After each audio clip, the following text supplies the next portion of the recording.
Graças e paz, irmãos. Eu convido você a abrir a sua Bíblia no livro dos Juízes, no capítulo 2. Nós faremos a leitura do versículo 10 ao versículo 12. Nos dizem assim: Foi também congregada a seus pais toda aquela geração, e outra geração após ele se levantou, que não conhecia o Senhor, nem tampouco as obras que fizera Israel. Então fizeram os filhos de Israel o que era mal perante o Senhor, pois serviram aos Baalins. Deixaram o Senhor, Deus de seus pais, que os tirara da terra do Egito, e foram-se após outros deuses, dentre os deuses das gentes que havia ao redor deles, e os adoraram e provocaram o Senhor a ira.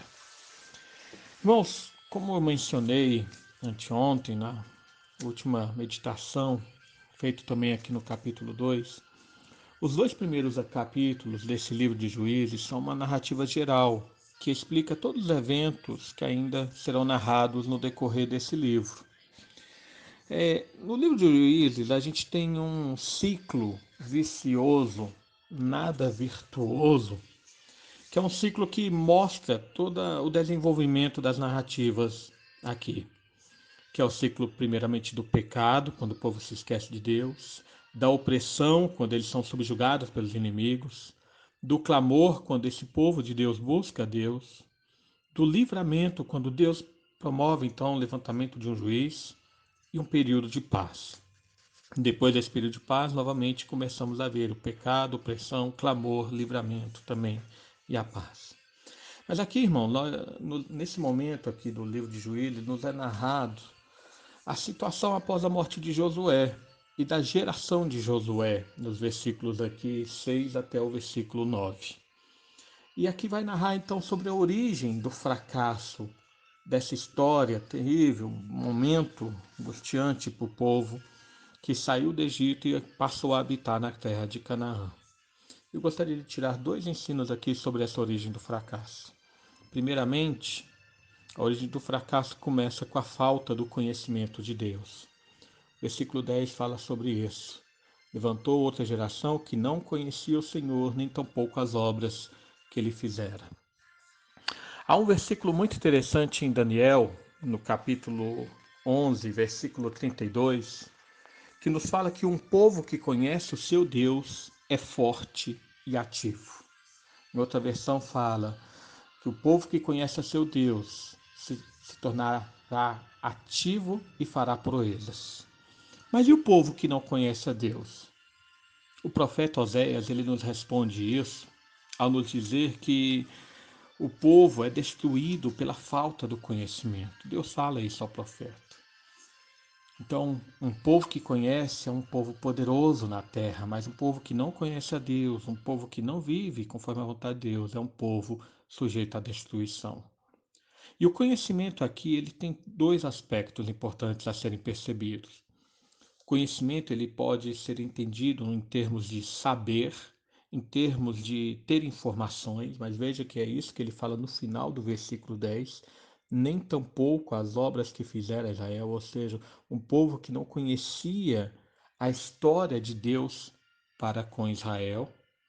Mas também conhecimento ele pode ser entendido em termos de relacionamento, que é o termo mais geral usado na Bíblia. Por exemplo, a gente vê lá em Jeremias, no capítulo 1, versículo 5, Deus falando: Antes que eu te formasse no ventre materno, eu te conheci. E antes que saísse da madre, te consagrei e constituí profeta das nações. Conhecimento tem a ver também com relacionamento. E o importante no nosso versículo 10 aqui é que esses dois sentidos estão nesse versículo.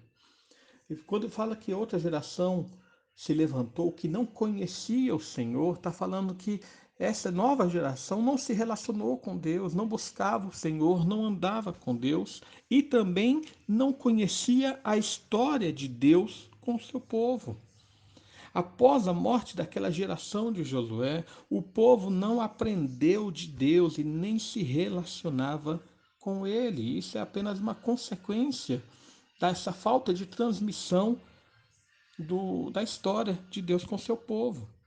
Então nós podemos perceber aqui, irmãos, que o fracasso, nesse sentido, é responsabilidade dos pais, que não obedeceram ao mandato de Deus dado a Moisés, lá em Deuteronômio capítulo 6, no versículo 6, versículo 7, que é um resumo, fala: essas palavras que hoje te ordeno estarão no teu coração. Tu a inculcarás a teus filhos, e delas falarás assentado em tua casa, e andando pelo caminho, ao deitar-te e ao levantar-te. Nesse mesmo capítulo de Deuteronômio 6, Deus já tinha falado: quando teu filho no futuro perguntar, dizendo, lá no versículo 20, que significam os testemunhos, estatutos, juízos, e Deus então fala no versículo 21 em diante que o pai haveria de contar toda a história do que Deus fez a Israel livrando do Egito. Então perceba, irmãos, que a origem do fracasso desse período da história de Israel aqui começa quando os pais não transmitem a seus filhos o conhecimento a respeito das obras de Deus e o conhecimento no sentido de relacionamento com Deus. Os filhos se tornam fracos na fé. Os filhos se tornam sujeitos aos ataques destrutivos do diabo e dos seus inimigos quando esses filhos não aprendem sobre o Senhor. Além disso, a origem do fracasso, o segundo ensino, além de ser a falta do conhecimento de Deus, ele também ocorre pela busca do relacionamento errado. Versículo 11 e 12 vai nos falar sobre isso. O versículo 12 fala: deixaram o Senhor, Deus de seus pais, e foram após outros deuses. O então do versículo 11 mostra que, como consequência da falta da verdade, as pessoas buscam o que lhes atrai no engano. São pessoas que trocam a verdade pela mentira.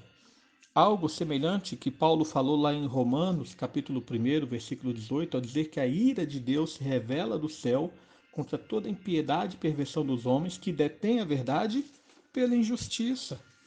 São pessoas, homens, que trocam o que é verdadeiro e justo por aquilo que é ímpio e mentiroso.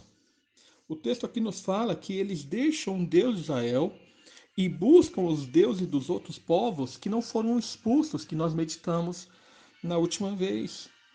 O jugo desigual, o relacionamento entre o povo de Deus e os povos idólatras que eles permitiram que permanecessem ali na terra, é que faz com que o povo de Israel busque então um relacionamento com os outros deuses.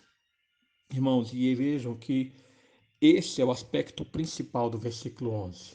É isso que fala: fizeram os filhos de Israel o que era mal perante o Senhor.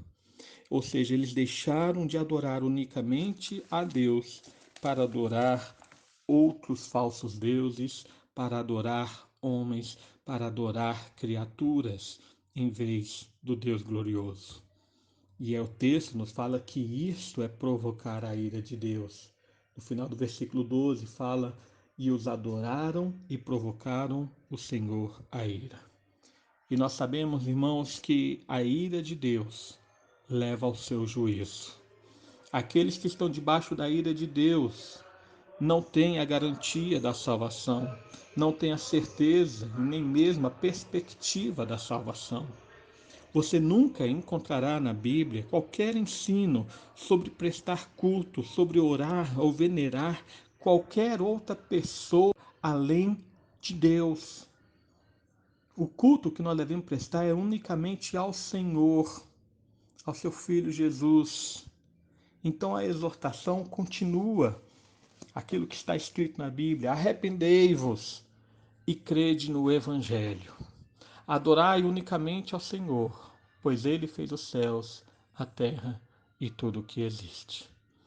Irmãos, nós temos uma grande responsabilidade de ensinar nossos filhos a conhecer a Deus, tanto no sentido de entendimento, de saber, quanto no sentido e principalmente no sentido de relacionamento. E também temos que ensinar nossos filhos que o único relacionamento verdadeiro é o relacionamento com o Deus de Israel, com o Deus que está no céu, sentado no seu trono, e o seu Filho Jesus, mediante a ação do Espírito Santo. Amém. Oremos. Pai amado, mais uma vez nos colocamos diante de Ti e louvamos-Te, ó Pai, agradecendo por Tua obra em nossa vida. Perdoe nossos pecados, purifica, Senhor, nosso coração. Não permita, Senhor, que nos desviemos da Tua vontade, mas ajuda-nos, ó Pai, a andar segundo o Teu caminho. Ajuda-nos a viver, Senhor, para o Teu louvor, para a Tua glória, buscando somente a Ti, adorando somente a Ti e prestando culto somente a Ti, para que a Tua ira não se chegue a nós, para que a Tua ira não venha a ser derramado perante a idolatria. Em nome de Jesus. Amém.